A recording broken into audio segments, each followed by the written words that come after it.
지금 내 정신건강 도움이 필요해. 그런데 누구를 만나야 될지 모르겠다고요? 그러면 오늘 영상이 도움이 될 거예요.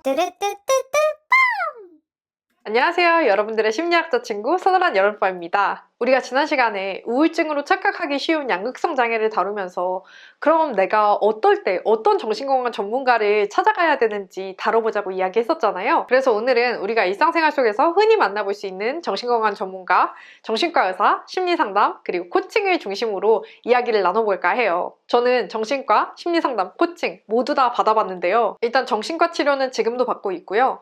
임상미 상담심리 석사를 졸업하고 심리상담도 오래 받았고 또 코칭도 받았고 코칭 심리로 박사를 졸업했습니다. 그래서 이런 자격을 가지고 오늘 내용을 전달드린다는 점 참고해 주시면 좋을 것 같아요. 오늘 이야기를 드리면서 한 가지 주의점이 있는데요. 제가 세상의 모든 정신과 의사나 모든 심리상담사를 만나본 건 아니잖아요. 굉장히 일반적인 대표적인 케이스들을 중심으로 이야기하는 거다라는 걸 알아두시면 좋을 것 같아요. 이야기를 들으시면서 내가 만난 전문가는 저렇지 않은데 라고 생각하셔도 너무 당연한 거고 그냥 일반적으로는 이런 특성들을 갖고 있다라고 생각하시면 좋을 것 같습니다. 그러면 언제 전문가를 만나야 하냐? 저는 일상적인 노력으로 나의 문제가 해결되지 않을 때 전문가를 찾아볼 것을 권해드리고 있어요. 내가 잠이 잘 안 온다. 근데 모든 방법을 다 해봤어. 수면에 좋다는 이 노력도 해보고 저 노력도 해봤는데 도저히 잠이 안 와서 일상생활이 너무 힘들다. 나의 직업적, 사회적 기능에 영향을 미친다 라는 생각이 드신다면 전문가를 만나보시는 게 좋아요. 그래서 일단 어떨 때 정신과를 가야 되는지부터 시작해 볼게요. 제가 말씀드린 모든 정신건강 전문가들 중에서 약물 치료를 할 수 있는 자격이 있는 건 정신과 전문의밖에 없어요. 저는 제가 만나는 분들 중에서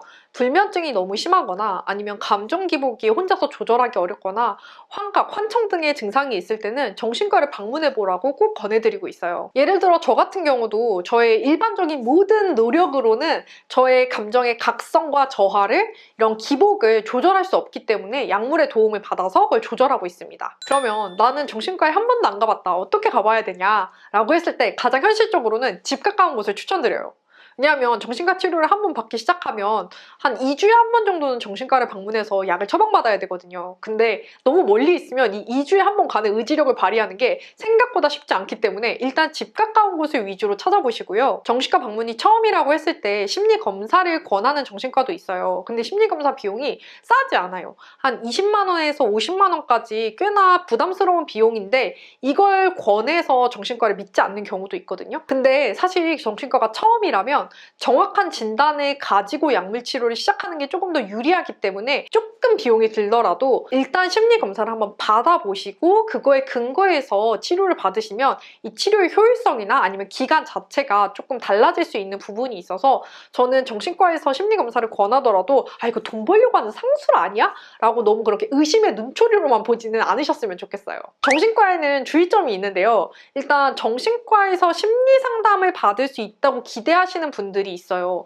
물론 의사 선생님들 중에서는 어느 정도 심리 상담을 하시는 분들도 있지만 기본적으로 의사 선생님들은 증상에 대한 면담을 더 중점적으로 하시는 경우가 많아요. 그래서 나는 가서 막 내 힘든 얘기, 이런 일 때문에 너무 힘들었다, 이런 관계 고민 때문에 어려움을 겪고 있다를 이야기하고 싶은데 의사 선생님은 그래서 몇 시에 주무셨어요? 밥은 잘 드셨어요? 그래서 그때 감정이 어땠어요? 라고 좀 건조하게 물어본다고 느낄 수 있어요. 그런데 이거는 의사 선생님이 나의 마음에 공감을 못해서가 아니라 정말 지금 내 상황이 어떤지 정확하게 판단하고 그 증상을 기초로 나한테 잘 맞는 약을 처방해주기 위한 거니까 그런 부분에 대해서는 오해 없이 가면 좋을 것 같아요. 두 번째로 우리가 자주 보는 정신건강 전문가는 바로 심리상담을 하시는 분들일 거예요. 가족 문제, 관계 문제, 애착 문제, 트라우마 같이 약물로만 다 치료할 수 없는 심리적인 문제가 존재해요. 우리가 겪는 광범위한 심리적 문제를 다루는 전문가들이 바로 심리상담을 하시는 분들입니다. 저도 연인과 헤어졌을 때 혹은 일을 하면서 관계 갈등으로 너무 힘들 때 심리상담을 찾아가서 오랫동안 상담을 받았던 기억이 있어요. 그런데 정신과와는 다른 심리상담의 문제가 뭐냐면 정신과는 어쨌든 의사만이 할 수 있어요. 그런데 심리상담은 법이 없기 때문에 아무나 심리상담을 할 수 있어요. 이 영상을 보고 계신 여러분들도 생물학 전공이더라도 내가 오늘부터 심리상담을 하겠다. 그래서 김철수 상담소를 오픈하셔도 법적으로는 전혀 저촉될 게 없습니다. 그러다 보니 제대로 된 상담사를 찾는 게 무엇보다도 중요해요. 정말 다행히 요새는 심리상담 분야에서도 소비자 운동이 어느 정도 생겨나고 있어서 안전한 심리상담센터, 믿을만한 심리상담센터를 정리해놓는 분들이 생겨나고 있거든요. 그래서 뭐 안전한 심리상담센터 목록, 아니면 내 주변에 믿을만한 심리상담센터 찾는 법이라고 검색을 해보시면은 관련된 포스팅들을 많이 참고하실 수 있을 거예요. 지역 카페나 아니면 입소문으로 심리상담을 찾아오시는 경우도 되게 많고요. 근데 이런 정보가 하나도 없다라고 한다면 내 주변 심리상담소를 검색해보신 다음에 그 상담사가 제대로 된 전문 자격증을 갖고 있는지, 그리고 나와 맞는 가치관을 갖고 있는지를 확인해 보시면 좋을 것 같아요. 만약 제 친구나 가족들이 심리상담을 받는다고 하면 저는 이 3가지 자격증 중에 하나를 가진 분을 추천드릴 거예요. 첫 번째는 한국상담심리학회에서 발행하는 상담심리사 1급이나 2급 자격을 가지신 분, 아니면 한국임상심리학회에서 발행하는 임상심리 전문가 자격을 가지신 분, 한국상담학회에서 발행하는 전문상담가 1급이나 2급 자격을 가지신 분. 일단 이 자격증들을 따기 위해서는 최소 석사 이상을 나와야 하고, 또 석사 이후에도 상당히 긴 시간 동안 수련을 받아야 하고 엄정한 절차를 통해서 자격증을 발행하기 때문에 이런 자격증들을 갖추신 분들이라면 최소한의 전문성은 갖췄다라고 판단할 수 있을 것 같아요.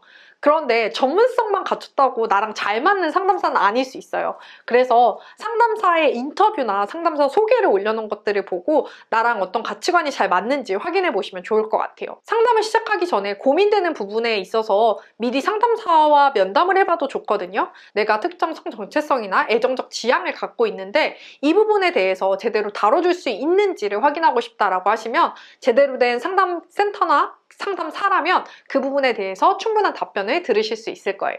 그래서 상담을 시작하기 전 내가 고민되거나 걱정되는 것들을 한번 확인해 보시고 상담을 시작하시면 그 상담사와 신뢰의 관계를 쌓는데 훨씬 더 도움이 될 수 있을 거예요. 심리상담의 문제라고 한다면 역시 정신과에 비해서 시간과 비용이 많이 드는 것이죠.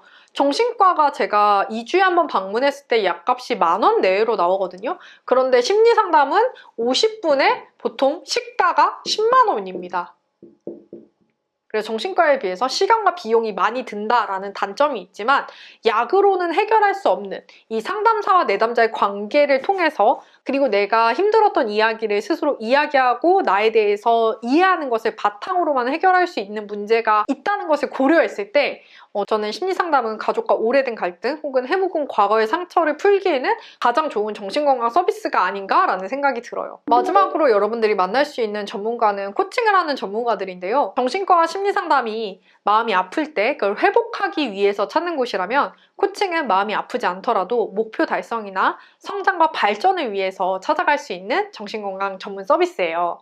저는 사업을 운영했을 때 리더십 코칭을 받은 적이 있고 박사를 졸업한 이후에 진로 설계를 하기 위해서 지금 커리어 코칭을 받고 있습니다. 보통 코칭을 찾아오시는 분들이 심리상담을 받으시고 어느 정도 회복이 된 다음에 코칭을 찾으시는 경우가 많거든요. 그런데 하나 주의해야 될 점은 심리상담은 치유와 회복을 위한 과정이기 때문에 상당히 천천히 진행되는 경향이 있어요. 그런데 코칭은 성장과 발전을 위한 서비스라서 조금 진도가 빠르다라고 느끼실 수 있거든요. 그만큼 효율적으로 문제를 해결하고 내가 원하는 답에 가닿기 위한 과정이라고 이해하시면 좋을 것 같아요. 그리고 이건 코칭의 장점이자 단점일 수 있는데 문제가 되지 않으면 문제를 삼지 않습니다.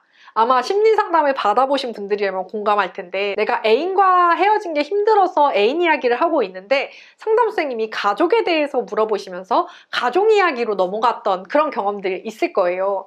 상담은 인간을 조금 더 깊게 이해하기 위해서 다양한 주제들을 끌어내게 되거든요. 그런데 코칭은 가족의 이슈가 어떤 게 있더라도 지금 진로 문제가 더 급하다면 그 진로 문제에 집중해서 이야기를 나누게 돼요. 그래서 이런 접근을 좋아하시는 분도 있고 심리상담에 익숙하시다면 뭐지? 코치가 왜 이 얘기만 물어보지? 라고 생각하시는 분들도 있을 것 같기는 해요. 그럼 이제 비용 이야기를 해야 될 텐데 코칭은 보통 50분, 길게는 70분까지도 진행이 되고요. 심리상담이 보통 일주일에 한 번이라면 코칭은 보통 2주에 한 번 진행을 합니다. 이거는 심리상담과 성격이 조금 달라서 그러는데 심리상담은 이야기하고 끝나는 경우가 많지만 코칭은 거의 무조건 그 다음 회기까지 연습해볼 과제 같은 것들이 주어지거든요. 그래서 그 과제를 하는 시간이 있고 스스로 변화에 연습을 해보는 시간이 필요하기 때문에 보통 2주에 한 번 정도 진행됩니다. 그런데 코칭이 가격이 문제예요. 여러분들이 주변에 심리상담 받았다는 사람은 많지만 코칭을 받았다는 분들은 많지 않을 수도 있어요. 물론 외국에 사신 분들이나 혹은 리더로 일하고 계신 분들은 심리상담보다 코칭이 더 익숙하실 수도 있지만 대중적으로 심리상담이 훨씬 더 보편화된 건 코칭의 가격이 만만치 않아요. 보통 리더십 코칭이 회기당 30만 원. 일반적인 코칭도 회기당 20만 원 정도를 받거든요. 코칭이 보통 개인이 구매하는 서비스라기보다는 기업이 구매하는 서비스일 때가 많기 때문에 아무래도 단가가 심리상담보다 높게 책정된 경우가 많다. 그래서 좀 접근성이 떨어지는 측면이 있다라는 점을 이해하시면 좋을 것 같아요. 그런데 저는 내가 건강한데 상황의 스트레스가 나를 압도하는 순간이 있다고 생각하거든요. 예를 들어 진로를 다시 탐색해야 될 때, 이직이나 퇴사를 고려하고 있을 때 나는 건강해. 그런데 상황의 스트레스가 나 혼자 해결하기는 너무 힘들어. 리더들도 마찬가지죠. 리더가 됐다는 건 나 능력도 있고 상당히 정신적으로 건강하다는 거예요. 그런데 이 리더라는 스트레스는 보통의 한 사람이 감당할 수 있는 것들을 압도하기 때문에 그럴 때는 상담보다는 코칭이 더 잘 맞을 수도 있을 것 같아요. 특히 저는 리더로 일할 때 코칭을 받으면서 진짜 리더십 책 한 10권을 정말 짧은 시간 안에 배운 듯한 그런 느낌을 받았거든요. 그래서 리더십으로 고민하고 있다라고 한다면 코칭이 가장 좋은 솔루션이 될 수 있을 것 같고요. 주로 제가 만나는 고객분들은 완벽주의가 있어서 목표 달성이 어려운 분들, 그런 분들도 난 충분히 잘 기능하고 있는데 조금 더 나의 퍼포먼스나 생산성을 올리고 싶다. 그런데 동시에 내 마음도 만족스럽고 싶다 하시는 분들이 코칭을 찾아오시는 것 같아요. 코칭의 가장 큰 문제점은 코치를 찾기가 어렵다는 점입니다. 제 주변 가족이나 친구가 코칭을 받는다면 이런 자격증을 가진 분들을 추천할 거예요. 첫 번째는 제가 보유하고 있는 코칭 심리사 1급, 이거는 한국 코칭 심리학회에서 발행하는 자격증이고요. 두 번째로 가장 대중적인 한국 코치협회에서 발행하는 KAC, KPC, 이 자격증 가진 분들도 추천드리고, 마지막으로 국제 코치 연맹에서 발행하는 PCC 자격증을 가진 분들도 충분한 자격을 갖춘 코치라고 제가 추천할 수 있을 것 같아요. 사실 개인이 코치를 찾는 게 쉽지 않아요. 저도 지금 제 코치분을 블로그, 인스타그램 다 뒤져서 찾았고요. 저는 주변에 코칭하시는 분들도 많아가지고 그렇게 아름아름 좀 소문으로 찾았던 경우가 많은 것 같아요. 그래서 개인을 만나는 코치들이 더 많아졌으면 하는 바람이 있습니다. 저는 다양한 정신건강 서비스를 만나면서 사실 어떤 서비스를 받느냐만큼이나 중요한 게 나한테 맞는 좋은 전문가를 만나는 거라고 생각해요. 그래서 나쁜 전문가와 좋은 전문가를 구분할 수 있는 몇 가지 기준들을 알려드릴게요. 일단 정말 피해야 할 나쁜 전문가의 첫 번째 특성은 바로 아집입니다. 나만 맞다고 생각하는 전문가가 좋은 전문가가 되기는 쉽지 않아요. 정신과에 가서 나는 이러이러한 증상 때문에 내가 이러이러한 특성이 있는 것 같다라고 얘기하는데 네가 뭘 알아? 이런 식으로 비웃는 의사들, 혹은 다른 분야를 존중하지 않는 전문가들이 있어요. 정신과 의사인데 심리상담 그거 받아봤자 뭐 다 사기꾼들이지. 혹은 심리상담사가 정신과 약물 그거 부작용이 너무 심해서 이렇게 다른 분야를 잘 모르고 하는 얘기들, 이러면 사실 내 고객이나 내 내담자가 다른 분야의 서비스가 필요할 때 제대로 리퍼할 수 없다는 치명적인 한계가 있거든요. 예를 들어 내가 심장외과 의사인데 이 사람이 다른 관절에 문제가 있을 수도 있잖아요. 그러면 관절 쪽도 같이 볼 수 있도록 리퍼를 해줘야겠죠. 그런데 관절 보는 의사들 다 사기꾼이야. 이러면 이 사람은 이 심장외과가 아니라 관절 전문가가 필요한데 리퍼를 못하는 그런 상황이 생기는 거예요. 그래서 내 전문성만 맞아, 내 분야만 맞아 라는 아집이 있는 전문가들을 저는 추천드리지 않아요. 그리고 두 번째는 저는 좀 새로운, 최초의 라는 말을 쓰는 전문가들은 믿고 거르는 편입니다. 내가 발명한 새로운 기법이다, 최초의 기법이다, 전 세계 유일한 기법이다 라는 말은 뭐예요? 과학적인 검증이 제대로 되지 않았다는 거예요. 우리가 지금 먹는 약들, 최초의 약들인가요? 아니에요. 수많은 임상실험을 거치고 수많은 검증을 거쳐서 역사가 깊은 약들을 우리는 안정성이 있다고 복용을 하죠. 그런데 새롭다, 최초다, 나만 한다 라는 건 뭐예요? 임상시험이 끝나지 않은 것들을 나한테 실험해보겠다는 거예요. 심리상담 분야는 법이 없다 보니까 이런 식으로 홍보한 사람들이 많아요.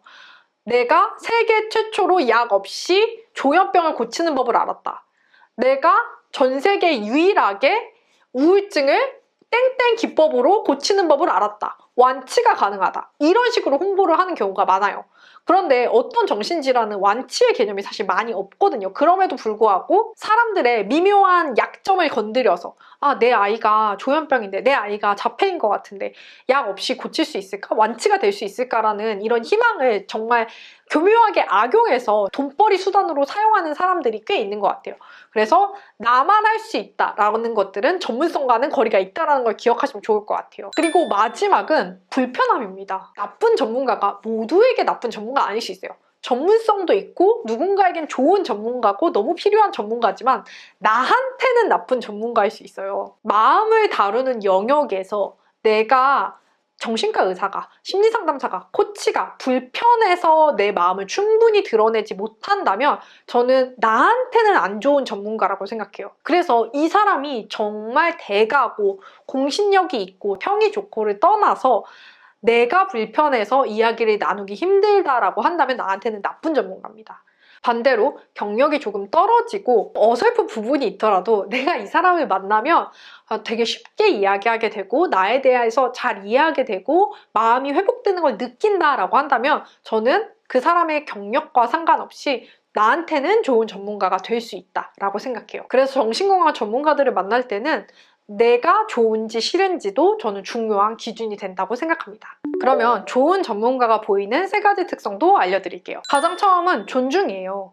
많은 정신건강 전문가들은 고객이나 내담자, 환자가 자신의 문제에 대해서 가장 깊이 고민한 사람이다. 자신의 문제에 대해서만큼은 전문가이다 라는 메시지로 교육을 받거든요. 그러니까 내가 하는 이야기들, 내가 전달하는 것, 내가 이해하는 것들을 말할 때 전문가가 얼마나 그 이야기를 존중하는가, 그 전문가가 어떤 사람인지를 보여주는 되게 중요하고 좋은 기준이라고 생각해요. 그래서 내가 만나고 있는 전문가가 좋은 전문가인가 알아보는 제일 쉬운 방법은 그 전문가에 대해서 되게 도전적인 피드백을 하는 거예요. 저는 그렇게 생각 안 하는데요? 선생님 말씀이 틀린 것 같은데요? 왜 선생님은 그렇게 생각하세요? 라고 상대가 얼핏 들었을 때 기분 나쁠 만한 질문을 던졌을 때 그 사람이 얼마나 열린 마음으로 그것을 수용하고 피드백을 주는가, 혹은 저는 선생님에 대해서 이러이러한 점들이 마음에 들지 않아요. 바꿔주셨으면 좋겠어요 라고 했을 때 그 피드백을 얼마나 잘 수용하는가, 이런 것들이 저는 좋은 전문가가 보이는 공통적인 특성이라고 생각합니다. 이 존중은 다른 분야에 대한 존중으로도 이어지는데요. 제가 심리상담 받았을 때 되게 재밌었던 경험이, 제가 상담을 받으면서 사주를 봤었거든요. 그리고 그 이야기를 상담 선생님한테 했어요. 그러니까 상담 선생님이 잘했다고 그러시는 거예요. 당신이 당신의 마음을 좋게 하기 위해서 하는 모든 것들을 나는 지지한다 라는 그런 태도였어요. 그 태도가 참 저는 좋게 느껴지더라고요. 그래서 어떤 분야든지 상관없이 상대와 그리고 다른 분야에 대한 존중을 보여주는 것이 저는 좋은 전문가의 특성 같아요. 두 번째는 안전함이에요. 물론 처음 봤을 때부터 신뢰를 쌓기는 어려울 수 있어요. 하지만 이 사람이 적어도 나한테 해를 끼치진 않겠구나, 이 사람이 나에게 선의를 베풀고 있구나, 신뢰를 쌓기 위해서 노력하고 있구나 라는 마음이 느껴지고, 또 실제로 시간이 지나면서 점점 신뢰가 쌓인다고 느낀다면 저는 그 전문가나 그 공간이 충분히 안전한 공간이라고 느낄 수 있을 것 같아요. 그래서 아무리 좋은 곳, 아무리 좋은 선생님을 만나도 내가 안전하게 느껴져야 된다는 것, 그 지점이 중요하다는 걸 잊지 않으셨으면 좋겠어요. 마지막은 전문성인데요. 전문성을 알아볼 수 있는 특성은 3가지인 것 같아요. 첫째, 자신의 치료나 기법이 어떤 이론에 근거한 건지 명확하게 설명할 수 있다. 둘째, 자기가 모르는 건 모른다고 한다. 즉, 자신의 전문성의 한계를 인정하는 거죠. 저도 코칭을 하지 심리상담은 못합니다. 제가 완벽주의에 대해서는 잘 이해하고 다룰 수 있지만 가족 문제, 애착 문제는 잘 못 다뤄요. 세 번째, 전문성의 중요한 특성은요, 내가 틀릴 수 있다는 가능성을 인정하는 거예요. 전문성은 과학에 기반하거든요. 과학의 기초는 반박 가능성, 기각 가능성이 있어야 돼요. 그러니까 이 나쁜 전문가의 아집은 전혀 과학적이지 않은 거죠.